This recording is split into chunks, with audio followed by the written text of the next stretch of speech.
Boa tarde, pessoal. Eu sou a Juliana Nunes, editora de Economia e Negócios do Grupo Sinos, e estou aqui hoje com duas feras da área de economia e também de comunicação, a Giane Guerra e a Patrícia Palermo. Elas fizeram uma palestra incrível em que a gente pôde entender um pouco melhor todo esse cenário econômico que envolve consumo de famílias, economia prateada, o tarifaço, né, tão temido. E aí agora eu estou aqui na companhia delas para elas poderem falar mais um pouquinho então sobre tudo o que elas contaram no palco do Taquara Summit, esse evento tão importante aqui para a região. Meninas, né, posso chamar de meninas, somos todas meninas, né? Contem pra gente, então vamos começar pelo mais complicado, né, pelo que está mais temido, inclusive na nossa região, porque temos a questão do calçado, enfim, vários segmentos muito afetados pelo tarifaço.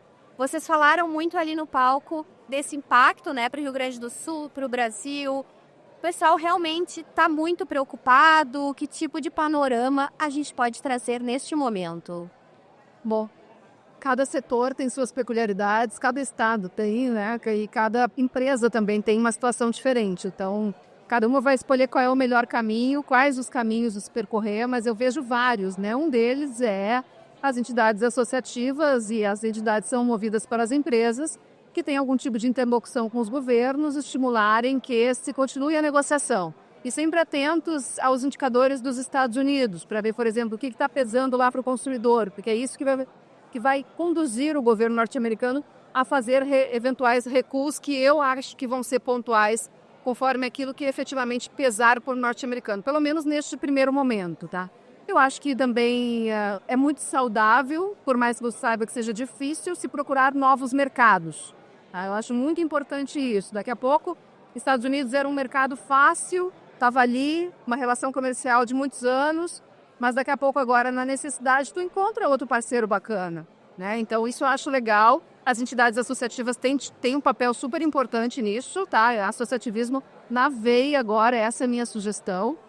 E muito também os órgãos de governo que fazem isso. Eu provoquei, inclusive, recentemente o presidente da Apex Brasil, da Agência de Promoção de Exportações, Jorge Viana. Eu provoquei ele. Ele disse que achava, inclusive, que o papel deles era muito mais relevante de ajudar a achar novos mercados do que as medidas paliativas que foram anunciadas agora, recentemente, que também são importantes, né, para se buscar, para ter um fôlego também, acho isso interessante.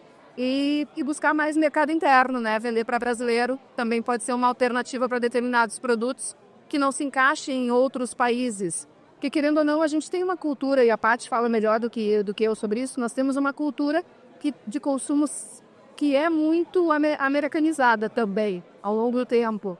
E daqui a pouco um produto que se vendia para o norte-americano pode encaixar para o brasileiro, não, Paty? Quando a gente olha para essa situação que a gente vive hoje, e provavelmente a Giane falou, acho que esses são os caminhos, né? Um caminho que jamais tem que ser abandonado é a questão da negociação, né? Então, porque canais de comércio já estavam abertos, parcerias já existiam, a gente sabe que tem interesse muitas firmas americanas em continuar negociando com empresas brasileiras, mas o problema é que às vezes o preço pode ser de fato uma barreira. Abrir novos mercados é uma coisa que tem que ser constante, porque à medida que a gente abre novos mercados, também a gente diversifica o risco. Isso é algo extremamente relevante. E o mercado interno brasileiro, ele é um mercado gigante, né? Nós somos entre as 10 maiores economias do mundo, somos a 7ª maior população do planeta. Então, obviamente, tem um mercado aqui dentro que é cativo para certos produtos que podem encontrar aqui um lugar para se destinar a consumo. Só que, de novo, isso vai balançar a economia, principalmente de alguns segmentos, né? E, obviamente, vai impactar aquelas localidades. Eu falava antes com a Giane, né? Nós da FEComércio, a gente fica muito interessado na questão de efeitos secundários. O que são os efeitos secundários? A empresa vai lá e perde esse mercado. No momento que ela perde esse mercado e ela não percebe que vai ter uma modificação de melhoria da situação no curto prazo, ela já começa a fazer um processo de demissão. Por mais que a gente tenha hoje uma taxa de ocupação bastante baixa, quando você começa a desligar pessoas de certos setores em certas regiões, isso abala o consumo local. E isso acaba gerando impactos no comércio, nos serviços locais. Então, o que a gente tem que fazer é, em termos tanto de associações quanto de governo e as próprias empresas, é agir rapidamente para que a gente não chegue nessa segunda camada dos impactos, que é quando as demissões começam a ter reflexos no comércio e nos serviços, porque aí a bola de neve começa a se formar e isso é ruim para todo mundo. O setor calçadista é muito importante aqui. Então, fazer uma análise específica. O setor calçadista tinha se inflado recentemente, porque ele achou que o tarifaço fosse beneficiário. Sim, quando era 10%, né? Porque se achava que a tarifa sobre os calçados chineses seria maior do que sobre os calçados brasileiros. Então, o setor calçadista que realmente ganhou o mercado nessa época já tinha ganhado na pandemia, porque a Ásia estava com portos fechados, gargalo, fábrica fechada. Então, o setor calçadista ganhou o mercado norte-americano naquele período, ganhou mais agora, e as empresas tinham gerado essa expectativa. A economia é muito um planejamento, né? As empresas acharam que iam ter esse mercado, começaram a aumentar a sua linha de produção, contratar mais gente, e veio esse baque. É complicado, o setor vai ter que, de novo, mais uma vez, mais uma crise, ser resiliente, achar seus caminhos, né? E tinha aumentado bastante o número de empregos, agora certamente nós teremos um ajuste. Espero que o governo federal tenha falado com a Superintendência Regional do Ministério do Trabalho, e o setor calçadista está no topo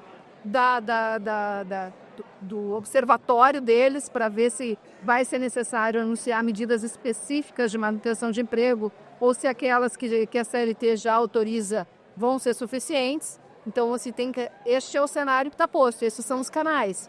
Está pegada a coisa? Aciona a entidade associativa, mune ela de informações, para que ela possa ir no Ministério do Trabalho, para que ela possa pressionar o governo para mostrar, gente, está pegada a coisa aqui, está feia, olhem para mim, o que vocês podem me ajudar neste momento? E aí um ponto bem importante, queria só te completar, que é o seguinte, como é importante nesse momento se ter uma visão de cadeia produtiva.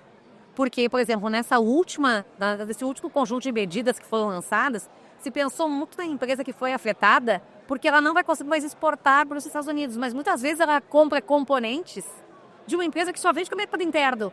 Mas essa empresa que vende com o mercado interno, ela vende com a empresa que é exportadora. Então, quando aquela empresa exportadora é afetada, todo mundo para trás também é afetado. E aí, um ponto que eu não posso deixar de comentar aqui, que eu falava para a Jane lá no camarim, né? Eu disse, como a gente está sujeito a situações que do nada, ou como diria uma amiga minha, do nada, dá certo? Simplesmente vêm e atropelam a gente. Vamos pensar nos últimos anos, a gente teve a pandemia, a gente teve as enchentes, até agora a gente teve as tarifas, isto é, como a gente está claro para nós que toda e qualquer empresa precisa primeiro ter cenários de contingência no seu planejamento. E precisam ter reservas. Isso é uma coisa que o empreendedor em geral, ele não tem. Ele não tem reservas para manter a situação dela de vida da empresa por um determinado período. Porque muitas vezes o empreendedor chega e diz o seguinte, toda vez que ele tem um recurso a mais, ele vai lá e investe para expandir ainda mais a produção. E a vida está ensinando que a gente tem que se preparar para o improvável. Porque o improvável é que fez o impossível. Vocês até citaram na palestra que crise a gente se gritar, né? E quando a gente fala de novos mercados em meio ao tarifaço, tudo que está acontecendo, tem algum mercado específico que a nossa indústria pode ficar de olho? Depende da indústria, depende do setor, mas se fala muito na própria China, que pode aumentar sua parceria com o Brasil, né? Seja para jorrar seus produtos aqui, o que é uma preocupação também, mas seja para ser um destino das exportações brasileiras. Agora tem que ter muito foco em acordos bilaterais, né? Quem sabe, aí eu estou um pouco em dúvida, ainda não sei nem opinar, mas assim, quem sabe a gente tem um avanço sim do acordo entre Brasil e União Europeia, Mercosul e União Europeia. Era essa a expectativa, tá? O que aconteceu agora recentemente foi que a União Europeia cedeu horrores para os Estados Unidos para fechar o seu próprio acordo de tarifa, o que isso pode prejudicar a construção que vinha se fazendo para destravar o acordo da União Europeia-Mercosul, mas daqui a pouco destrava, vai ser bom, né? E a União Europeia seria um ótimo mercado para o calçado gaúcho, porque é um mercado com poder aquisitivo alto, às vezes mais alto do que os Estados Unidos, inclusive, e o nosso calçado, ele agrada o gaúcho. O calçado gaúcho agrada muito o europeu. Muito, muito europeu. Então seria um ótimo mercado. Daqui a pouco aí, também é outra coisa para as entidades associativas começarem a se articular. Vou até dar uma dica. O ano que vem o Brasil vai ser o parceiro, depois de muitos anos vai ser parceiro na Feira Industrial de Hannover, que é a principal feira industrial da Europa. As indústrias têm que estar lá em peso para articularem com o governo alemão, com o governo europeu, para deslanchar esse acordo. A Índia tem sido apontada, né, como um ótimo mercado de potencial para o agro, principalmente comida, porque os indianos, a Índia ainda é um país pobre na média, muito pobre, mas que tem um potencial gigante de crescimento, como a China era antigamente. E a primeira coisa que as pessoas começam a comprar mais quando começam a ter uma renda melhor é comida, né, Bati? Então a Índia também é um potencial. A população que vai crescer no mundo nos próximos anos é de populações pobres que vão botar nas suas categorias em primeiro lugar comida. Nós temos aqui o México, que está sendo muito procurado, a da Colônia, que é de Santo Antônio da Patrulha, estava crescendo no mercado norte-americano. O principal mercado que ela está buscando agora como alternativa é México. A Argentina, que é aqui do lado e que voltou a pagar as exportações agora com o novo governo, antes não estava pagando porque não queria que dólares saíssem do país. A Argentina é um bom mercado também, então eu já dei aí um... A Argentina, eu quero destacar isso, né? A Argentina é um vizinho nosso, né? E a gente tende a fazer mais comércio com quem está mais próximo, porque a gente tem reduzido aí custos de transporte. À medida que a Argentina melhora, também melhora a capacidade dela de consumir produtos brasileiros. Isso é uma coisa que também a gente tem que olhar. Durante muito tempo, a Argentina ficou alijada de comprar produtos brasileiros, porque ela tinha justamente isso que a gente falou, né? É muito ruim vender para alguém que não vai te pagar. Quando isso deixa de ser um problema, é um mercado que não está dando nem frete. Nem o frete ela não pagava. Agora voltou a pagar. Então isso também são chances aí de mercados, né, que estão se abrindo. Mas, de novo, né, vamos lembrar sempre que abrir mercado não é algo simples, porque exige você entrar no país, muitas vezes, a respeitar uma série de regulamentações e uma série de acordos que têm que ser feitos entre os países, mas antes ainda, né, das empresas serem autorizadas para exportar para aqueles países, ter as licenças necessárias e tudo mais. E do outro lado, você precisa ter uma relação comercial. Então, vamos pensar aqui nós, né, que pensa uma empresa qualquer, que ela vender para um novo consumidor ela não é uma coisa simples. Você entrar num hall de fornecedores. Imagina você entrar num hall de fornecedores de um outro país. Então, isso leva tempo. Então, a gente não pode ignorar que no curto prazo isso vai gerar, sim, abalos, principalmente em setores que são altamente dependentes disso, né? A Jane trouxe um número espantoso lá no palco, que foi de um resultado, né, no sul da Fiergs. Jane, fala aí com a gente, que eu acho que é um número que causa... É um alerta da Confederação Nacional da Indústria, que trouxe dados de vários estados, e aqui no Rio Grande do Sul o dado destacado, obviamente, foi pela Fiergs, foi do estado aqui, que é de 85% das exportações gaúchas para os Estados Unidos, que são o nosso segundo principal mercado. Vamos lá, né, fazer a linha de raciocínio. China é nosso principal mercado, segundo, Estados Unidos. Sendo que Estados Unidos compram muitos produtos industrializados. Então assim, então os Estados Unidos são mais importantes para a indústria gaúcha do que a China, tá? A China é importante mais para o agro primário, né? Quem planta, quem queija. Carne, alguma coisa de carne, bastante carne até. Agora, assim, industrializado, os Estados Unidos são mais importantes. De tudo que nós mandamos para os Estados Unidos, 85% foi taxado. Só para te dar um parênteses, tá? De comparação, no caso brasileiro, nós estamos falando de 36%. Então, olha como, em termos relativos, Pega o Sul, que são nossos vizinhos aqui. Santa Catarina, 91%. Paraná, 96%, 97%. Isso, o presidente dos Estados Unidos, Donald Trump, isentou de taxa aquilo que ele quer comprar, que não é aquilo que a gente quer vender aqui no Sul. Então, é por isso que deu esse desencontro. Ele quer isentar a matéria-prima, insumo, coisa básica que ele não tem lá, energia, né, petróleo, essas coisas. A gente quer vender produto industrializado, porque a gente aprimorou a nossa indústria para isso, não para vender commodity, para vender coisa com maior valor, com mais tecnologia, que gera mais emprego, né, aquela coisa. Só que Trump não quer comprar isso, porque ele quer as fábricas daqui para lá. Então, é este o cenário que está posto, e é importante entender, para diagnosticar e então tomar a decisão.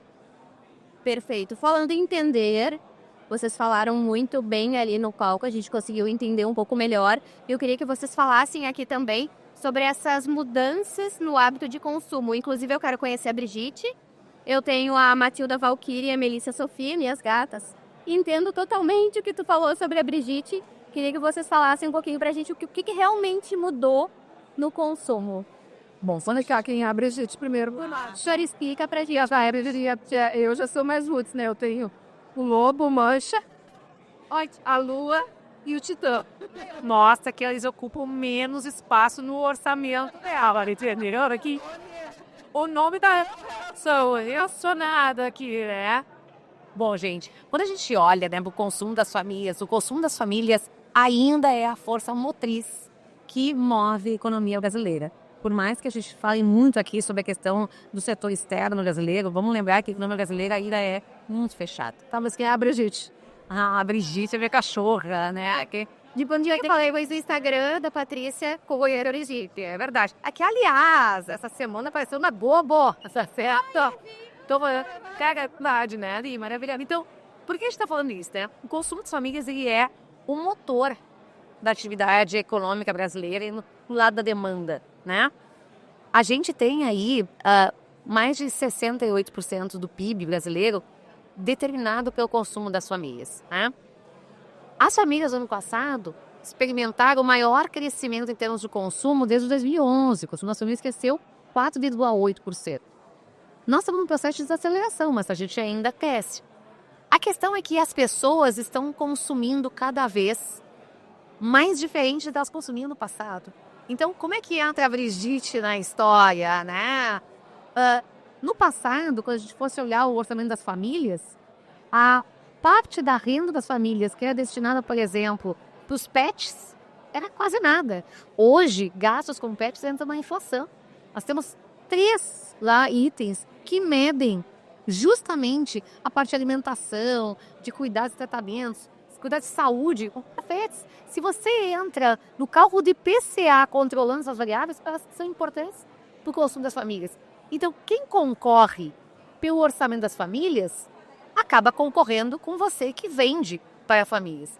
Então, hoje a gente tem uma série de coisas que a gente não tinha no passado. A gente tem a gente consome streamings. No passado a gente consumia TV aberta, né? A gente consumia rádio, a gente consumia streaming de música. A gente tem gastos com pets, a gente tem, por exemplo, cuidado celulares, e assim, uma TV em cada peça da casa. Isso, a gente consome, por exemplo, muito mais comida feita na rua do que a gente consumia no passado. Então, tudo isso vai disputando o orçamento das famílias. Então, quando a gente pensa nisso, a gente tem que pensar o seguinte: como é que eu vou ser relevante para continuar vendendo? Porque mercados existem. A gente falou lá, né? Nem tudo é notícia ruim. Gente, nós estamos na menor taxa de desemprego na nossa história. A gente tem o maior nível de massa real de salários. A gente está tendo rendimento médio real dos trabalhadores em ponto de pico. Então, o que está acontecendo? É que esses consumidores estão repartindo o seu orçamento com várias coisas. Então, a pergunta é: o que você está fazendo para se tornar mais relevante do que outras coisas que competem com o orçamento das famílias? Então, vamos lembrar, tudo que concorre pela atenção do consumidor e pelo orçamento do consumidor também é concorrente. E vocês têm alguma dica para esses empreendedores? Para eles serem relevantes diante dessa mudança de hábitos de consumo? Eu acho que identificar para quem que tu quer vender, imaginar a jornada desse consumidor. Eu gosto muito dessa expressão, eu uso, por exemplo, a jornada do meu ouvinte na Rádio Gaúcha, jornada do meu leitor em GZH, jornada do meu leitor em 0 Hora. Como é que eu faço ele virar a página e parar para ler todas as notas da minha coluna? Né? O que eu tenho que chamar, como é que eu tenho que ordenar, como é que eu passo a informação para ele, como é que eu passo a percepção, como é que eu crio a fidelidade dele, como é que eu cuido da credibilidade que eu levei mais de 20 anos para construir. Tudo isso que me é caro, que é meu patrimônio com o meu público, porque o meu público é o meu leitor, é o meu ouvinte. Então eu estou sempre pensando o que eu cativo ele, o que eu posso trazer de novo. Eu preciso também entender onde é que ele está vivendo, qual é a realidade dele neste momento, o que eu preciso trazer para ele, como é que eu mexo na vida dele, como é que eu gero um impacto nele. Eu estou falando meu raciocínio diário, Giane, como jornalista, entende? Tudo que eu preciso cuidar. Como é que ele está passando numa rede social e ele vê um texto meu, o que vai fazer ele clicar para ler, né? O que faz ele clicar? E quando ele clicar, como é que eu vou satisfazê-lo e não frustrá-lo? Não adianta eu botar uma manchete sensacionalista e ele ler o meu texto e eu frustrar ele. ou vou ter o clique frustrado. Na próxima, ele vai estar com raiva de mim, ele não vai clicar. Então, tudo isso esse raciocínio que a Giane tem com o leitor, eu sugiro que o empreendedor tenha também com o seu público. Seja ele vendendo bolsa, seja ele vendendo um serviço de internet, seja ele vendendo uma máquina para uma indústria, entende? O que ele precisa, como é que chega até ele, como é que ele confia em ti, como é que tu é agradável para ele, tá? Minha sugestão sempre sendo autêntica, sempre preservando os valores, sempre olhando bem a sociedade, o que a sociedade precisa, e aí já é o meu apelo como mãe, né? Que esteja sempre tentando fazer uma coisa que é boa para o mundo e para o nosso futuro.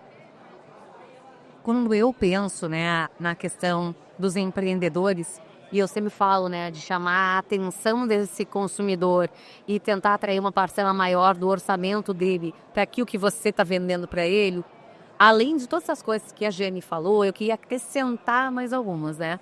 A primeira coisa é a seguinte, a mais fácil de vender é vender porque já é teu cliente, né? Então, por exemplo, se a gente pegar e conseguir que o leitor dela leia ela em mais plataformas, melhor, tá certo? A mesma coisa é, se você já vende algo para o teu cliente, a pergunta é, o que falta no teu cliente? O Guto, que vai falar hoje aqui, ele tem uma frase que eu acho maravilhosa, que é o seguinte, o empreendedor ele gasta muito tempo tentando achar cliente para o produto dele. E ele não gasta tempo nenhum para tentar achar produto para o cliente. Quando você já tem um cliente e você dá mais produto para ele, você consegue atendê-lo de uma maneira mais ampla. E isso cria um lance de fidelidade que é muito maior. A outra questão é você enxergar públicos que estão subatendidos. E isso a gente já falou lá dentro. Nós estamos passando por um processo de envelhecimento muito rápido. E nós não estamos entendendo, Julianos, como esse público 60 a mais tem capacidade e vontade de consumir. Se a gente conseguir atender melhor esse público, seja com os produtos, seja através do atendimento atencioso, empático ou com o tempo, pode ter certeza que a gente vai ter uma fatia de mercado muito interessante desse consumidor cá dentro das nossas empresas. Vou usar um exemplo. Hoje, frases que a Paty me disse e que me deixaram feliz por estar conseguindo entregar meu trabalho com um público que é mega qualificado, que é economista-chefe da FEComércio. Que ela recebe os meus links no WhatsApp e ela fica com vontade de clicar. Né? Daí ela estava falando, eu trazia uns assuntos e ela dizia, eu ouvi a tua entrevista com ele, eu ouvi essa tua entrevista. E eu, uau, estou conseguindo. Que a Paty é o meu público e é o público, ela não é um público, ela é o público, entende? Então é esse o raciocínio que eu faço e eu sugiro para os empreendedores também. Maravilha! Muito obrigada, Giane, Patrícia. Muito obrigada, então. Foi uma aula. A gente teria muitos outros assuntos, mas tudo isso e muito mais pode ser acompanhada diretamente, né, nos canais de vocês, né? A Patrícia pela FEComércio, a Giane também pela GZH, S Gaúcha. Então, muito obrigada. Débora Asas, obrigada pelo convite. Foi uma alegria ver nós.